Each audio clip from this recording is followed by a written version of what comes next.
The discount you give them to close that deal is the only reason they will never pay you more. And this is not going to be a one event thing. It is not even going to be a maybe. It is going to happen every single time. And today I'm going to show you why exactly that is the case. So if you ever lowered your prices just to win the client and you told yourself you would raise it up later, this is the video for you. Most founders think that a discount is a one-time thing, something that is contained in that one single deal.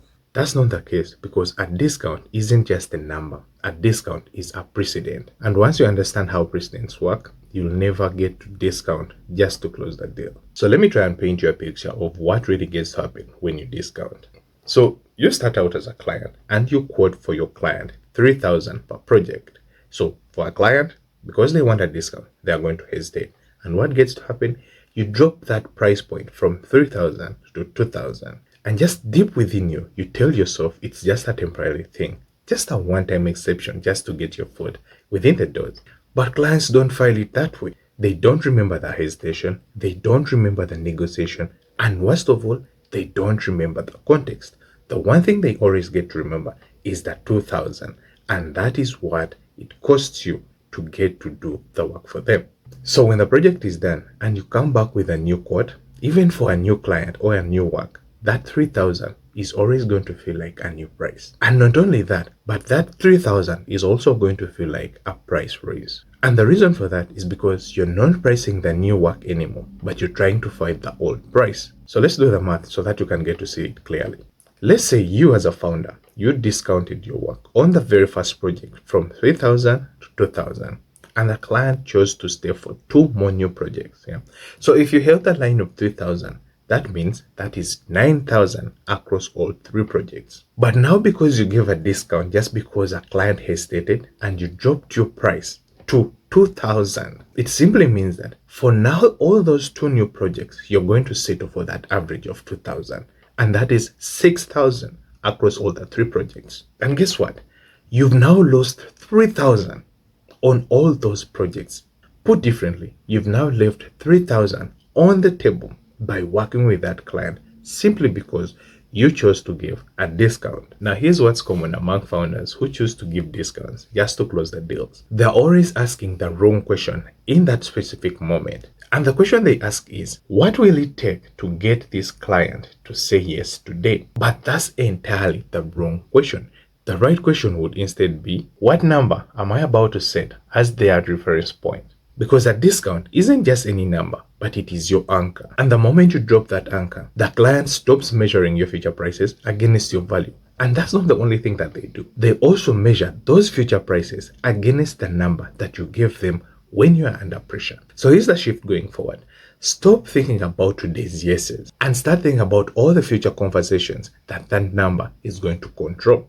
And the best way you're going to achieve this is by using the anchor protection framework. So here's how you're going to use it to protect your future prices without giving a discount. And just to be clear, this is going to follow a 3-step process. So step 1, never discount the number, discount the scope. As a founder, if you quote a full price of a project to be $3,000 and the client hesitates, instead of you dropping to $2,000 for the same project, what you do is instead offer a small scope, meaning that it could be 1 phase, it could be 2 steps out of the 10 steps of the whole project. And in most cases, you're going to find that the client is going to say yes. But guess what happened?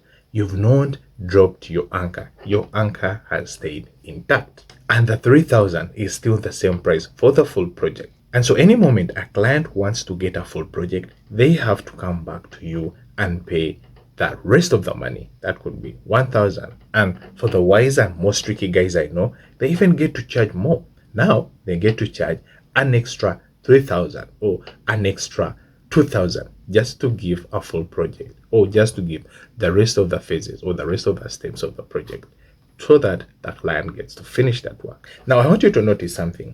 You're no longer fighting your own discount. You're selling the remaining scope at the full price. Step 2, if you must discount, name it as an exception and say that out loud. To be honest with you, this is the part that is almost skipped by all founders. And the reason is not because they don't understand it, but because saying it out loud feels exposed. Because now, I don't usually get to do this means that you're admitting to an exception. And not only that, it also gets to mean that now you're risking a client asking why.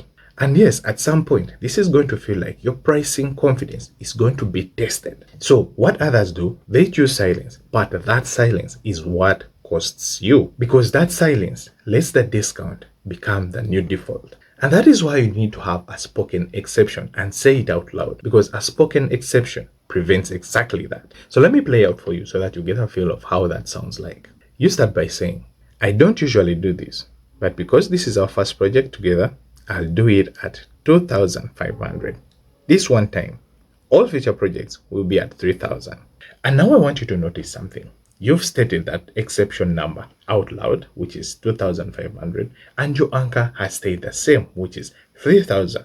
And for starters, this is always going to feel uncomfortable, especially the first time you'll ever get to say it out loud. But guess what? Say it out loud anyways. Step 3. Re-anchor before the next conversation and not during it. Do not wait until the next conversation to reset your expectations. Always make it a point to reset those expectations before you get back on the negotiation table. So here's how it plays out. 2 weeks before the next project starts, send out a short note. Just a heads up, standard pricing for this kind of project is 3,000. I wanted you to have that ahead of our next conversation. Now I want you to notice what that short notice does. Now the number isn't just a surprise that you're going to be defending live. It is information that your client has already absorbed. Now here's what happens if you get to make this shift in the right direction. The anchor is always going to stop working against you, and your full price will always stay intact even when you try to be flexible with the scope. And not only that, but also your expectations will always stay as exceptions and not as the new default.